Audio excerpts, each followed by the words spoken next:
Los 90 fue muy complicado en México en lo que respecta a los asesinos en serie. Por ejemplo, estaba la Mataviejitas, cuyo apodo lo dice todo, y que atemorizó a la Ciudad de México. O qué decir de Pancho López, que fue acusado en 1999 de cometer más de 137 asesinatos, asegurando que lo hacía por satisfacción personal. Y este caso que te presentaré este día no se queda atrás, pues tienes frente a ti a uno de los secuestradores y asesinos más despiadados del país, que atemorizó a toda una nación, a mediados y a fines de los años 90. Una historia verídica que dio paso a un personaje bastante temido por la sociedad mexicana, que fue identificado como el Mochaorejas.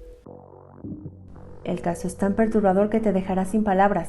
pues es impensable hasta dónde puede llegar la mente humana para cometer ciertos actos y tener estómago para continuar con la vida como si nada hubiera pasado.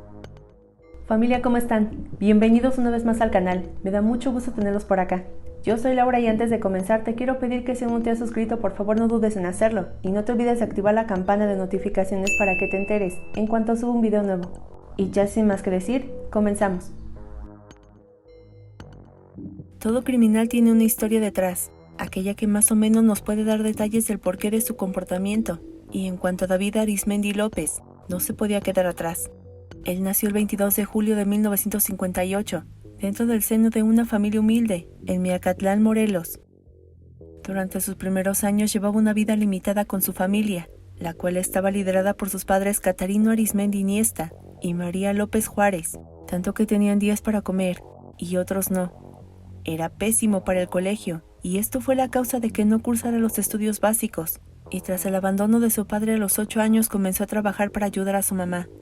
Pero algo comenzó a ocurrirle, pues se mataba horas trabajando y continuaban igual. Por ello comenzó con sus actos delictivos a los 15 años, robando algunos vehículos y autopartes, lo que lo llevó a ser detenido por primera vez. Sin embargo, al ser menor de edad fue puesto en libertad, obteniendo un solo cargo por sus actos. El joven notó que esto le fascinaba, le gustaba sentir la adrenalina de poder ser capturado en cualquier momento, por lo que decidió esperar 2 años más, y cumplidos los 17, formó su propia banda con amigos y con 2 de sus hermanos, que se dedicarían exclusivamente a robar autopartes y vehículos en zonas aledañas de Ciudad Nezahualcóyotl, Chalco y Texcoco.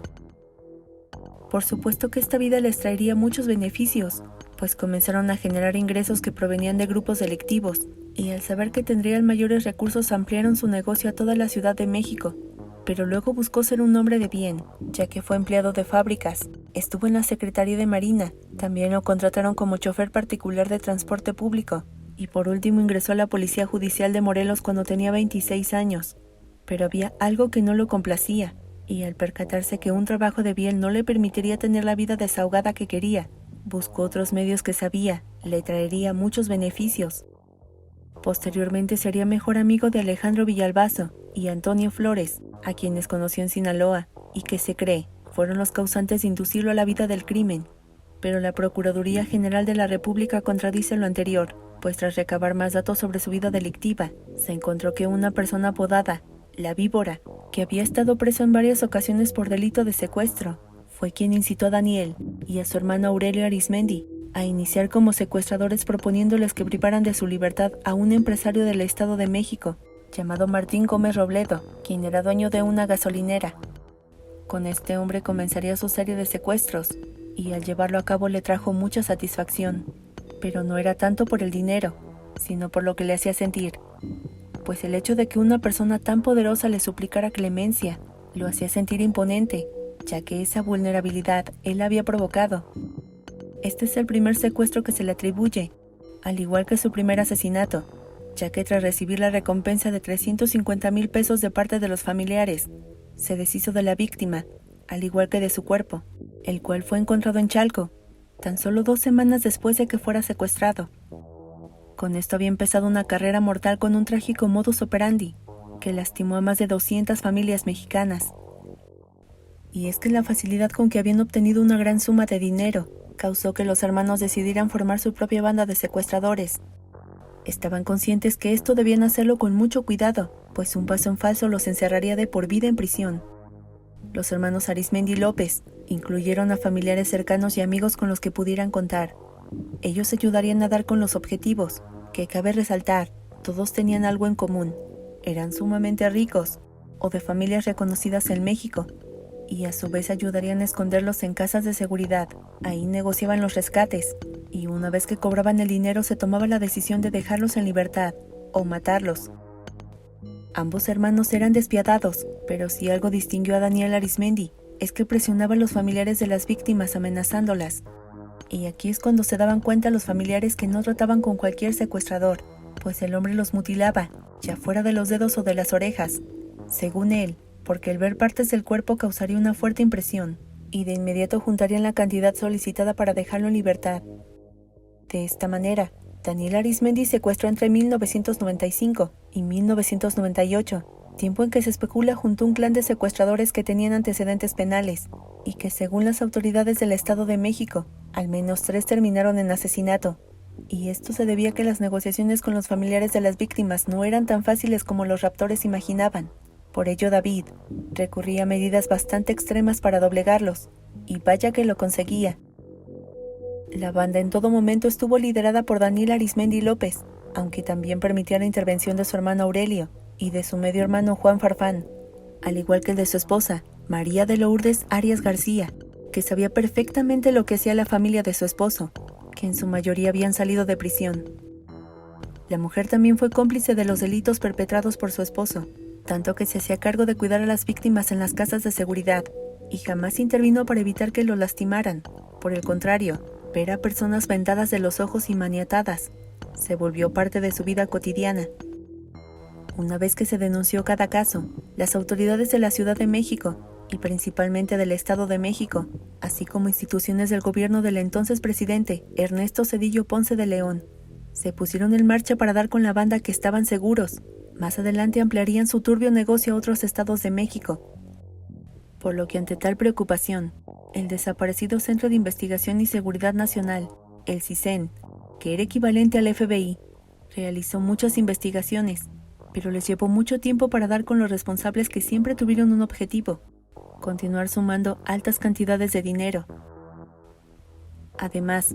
dada la forma tan violenta de operar de la banda de secuestradores de Daniel Arizmendi, los medios de comunicación dieron más espacio en noticieros, programas y mesas de debate, esto para informar respecto a lo que sabían de aquella banda que causaba pesadillas, e hicieron algo que Daniel no esperaba. Mostraron un retrato hablado en televisión nacional del posible secuestrador, el cual fue brindado por las víctimas liberadas.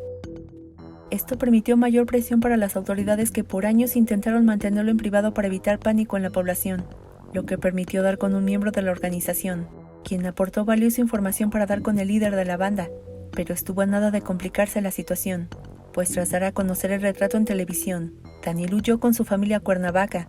y esto permitió que en marzo de 1997, y debido al alto nivel de peligrosidad que representaba,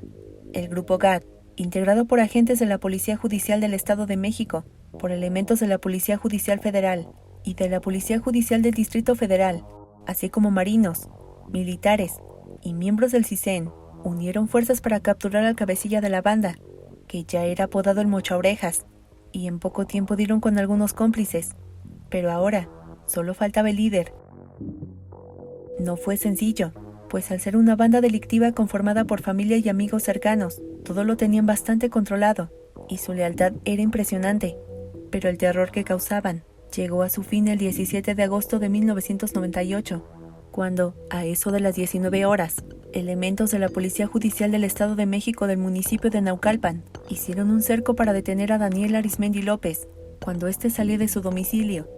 y de igual manera fueron detenidos otros miembros de la banda delictiva. Se cuenta que durante el arresto de Daniel Arizmendi López, en donde por cierto no puso resistencia, se aseguraron 63 casas, 16 vehículos, 1,838 centenarios, 49.2 millones de pesos, 1.3 millones de dólares y joyas que serían repartidas cuando llegara el momento entre todos los miembros de la banda. Además, también notificaron que se resguardaron más de 11 cuentas bancarias, mismas que eran usadas para el rescate de las víctimas. Luego de su detención, y para que la población se sintiera más tranquila, se dio una conferencia de prensa que encabezó el entonces Procurador General de la República, en donde se informó que Arizmendi fue recluido en el penal de máxima seguridad del Altiplano, antes conocido como Almoloya de Juárez, ubicado en el Estado de México. Su juicio inició rápidamente, y aquí fue donde por primera vez sus rostros se mostraron a la ciudadanía mexicana. Sin embargo, su sentencia demoró unos años, específicamente hasta el 22 de agosto de 2003, cuando Daniel Arizmendi López fue condenado a 50 años de prisión por los delitos de privación ilegal de la libertad en la modalidad de secuestro, delincuencia organizada, posesión de armas de fuego y homicidio calificado, cargos bastante condenados en el mundo. Cabe destacar que el llamado mochaorejas por cada delito recibido sumaba un total de 398 años de cárcel, pero según las leyes mexicanas, la pena máxima que una persona puede estar en prisión es de 50 años. A la fecha de este video, tiene 25 años en prisión. Durante su estancia se ha especulado que el preso, que tiene 64 años, es uno de los tantos controladores del penal en donde permanece. Sin embargo, esas versiones no han sido confirmadas. Pero si algo ha provocado indignación, es que en abril de 2023, Daniel y Aurelio Arizmendi, así como otros 3 integrantes de la banda del Mochaorejas, consiguieron que un tribunal federal impusiera un amparo para revisar uno de los procesos legales que siguen en su contra, pues según un informe de la policía y demás autoridades de la época, los habrían torturado para aceptar la responsabilidad de los delitos que los mantienen presos, aunque otros aseguran que es todo un plan para dejarlos en libertad, o mínimo reducir su condena. Y hasta han afirmado que convencieron a una magistrada del Cuarto Tribunal Colegiado en materia penal de la Ciudad de México para que el caso tome otro rumbo. Pero lo que solicitan es imposible, ya que de confirmarse la pena, se mantendría en vigor tanto para la banda como para el Mochaorejas, pues hay algo muy claro, que las víctimas los identificaron, y hasta ahora afirman que no hay otra banda delictiva, al menos en México, que se le compare, ya que eran despiadados, y en especial su líder, encargado de negociar y mutilar con unas tijeras de pollero a sus víctimas, y que si están pensando en dejarlos en libertad deben considerarlo 2 veces, pues en algunas declaraciones David Arizmendi llegó a decir que secuestrar era como un vicio a las sustancias ilícitas, por lo que están seguros que de reducir su condena, podrían volver a hacerlo, ya sea por venganza o por simple satisfacción.